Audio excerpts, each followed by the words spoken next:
All right, morning guys. I'm back at it today. So I got this sanded down, and you know, if you can do one wipe and get away with it, you're awesome. Normally, even at the shop, we had to do 2 or 3. We'd always brag about getting a one wipe, deal. It's like, hey, did you do that one? Normally, you get your metal work as close as you can, but when you just start doing your filler, it's going to tattle on you. And so that's where I'm at now, and you can see some of the breakthroughs here, and I've already shrunk them. You can take a hammer and tap these down if you don't have a shrinker. There's multiple ways you can go about that. I've seen guys even take, here's an idea for you. This didn't come from me, this come from Milo. I watched Neil, one of his videos years back, and caught this. So I get no credit for this whatsoever, but you can take a punch like this and hit your areas like that, and it'll drop you low. So you don't have to have one of those fancy ass shrinkers, to do stuff like this. You can actually take and do that, drop it down a little bit.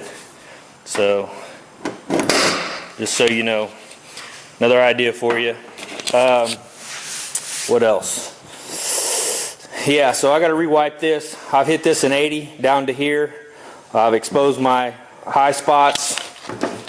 There's another high spot there. Get a little what for.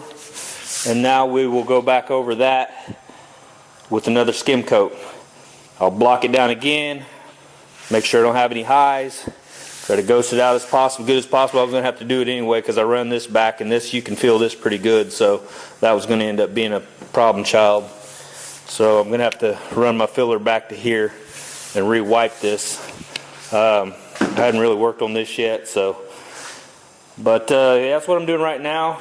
And somebody asked about, no, not somebody, Eric asked about this little wheel right here. You can get these. This is not a 3M. This is what they call a clean and strip disc, I guess, or at least 3M calls it that. But I think I bought this at Home Depot as a double. You can see here it's put together. There's a line right through the middle of that. I've got these things all over the place. And the cool thing is, for me, let's see if I've got one somewhere around here. You can take them as they get smaller, and you can get into smaller. And I don't have one over here. You can use them until they're tiny, and then they get into the small areas even better when they're tiny. A lot of times you can't get into the bigger areas. Here you go. Yeah, so that will get into areas that big one won't. There you go. Rapid Strip. Paid $3 for it. That was a steal. These things last forever. They really take the paint off good. One of the best things I've seen. Matter of fact, that new toy that Eastwood makes uses one of these in a barrel. And they want $60 for the barrel to strip. But it's the same stuff. And it's going to work, but for me, the only reason I haven't pulled the trigger on that tool, and I forgot what it's called, but it's like a grinder, but it's got the big barrels on it that spin. The only reason I haven't pulled the trigger on that tool is because $60 to replace that. Well, I mean, that's $60 every time you have to replace that. I don't know that I'm a fan of that. When I can buy that for $3 and do the same thing. Now, they've got some that'll make the finish on the car just beautiful, which I really, really like. Here's another one. Just generic, probably pick this up at Northern Tool or whatever, and it's just a single thickness, whereas this one's a double thickness. But yeah, so there's another one.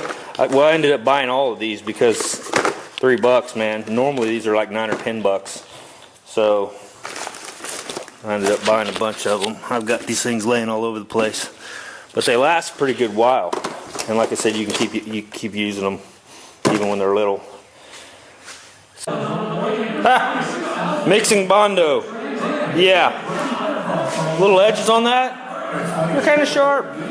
So I'm thinking though, since it has Bondo on it, the Bondo probably got in the cut, and maybe it'll set and it'll stop the bleeding. So that's what we're hoping for anyway. So got this applied, and so we'll let that kick for a few minutes and get to sanding on it. See ya.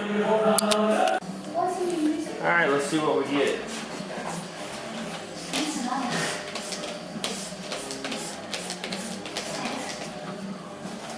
It's going to look a little bumpy, obviously, because of the texture and and be mindful that that ramps, literally ramps up, so it is going to look a little bendy. So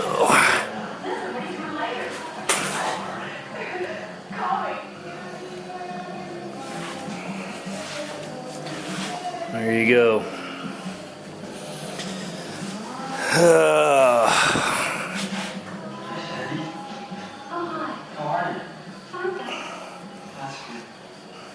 Alright, that's it for now. And I still got to prep this. I got to prep the rear bumper, finish that. Why did I say I'd do this? That was dumb.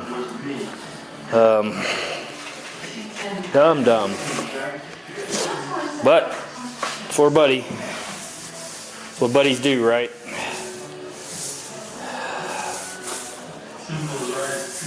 I'm gonna have to find new buddies, I guess. Or just end my relationship with buddies. That way I don't have to do so much work. Alright, I almost forgot too. Tell me if you think I'm running out of, well, I know I'm running out of blending room, but do you think that that's still blendable? It's literally almost half the door. So I've got half left. By the time I prime, probably up into here, you know, I'll have maybe a third of the door left. And then I'll have to blend out into here. So tell me what you think, if I'm going to end up having to blend into the next door or not. Alright, see you.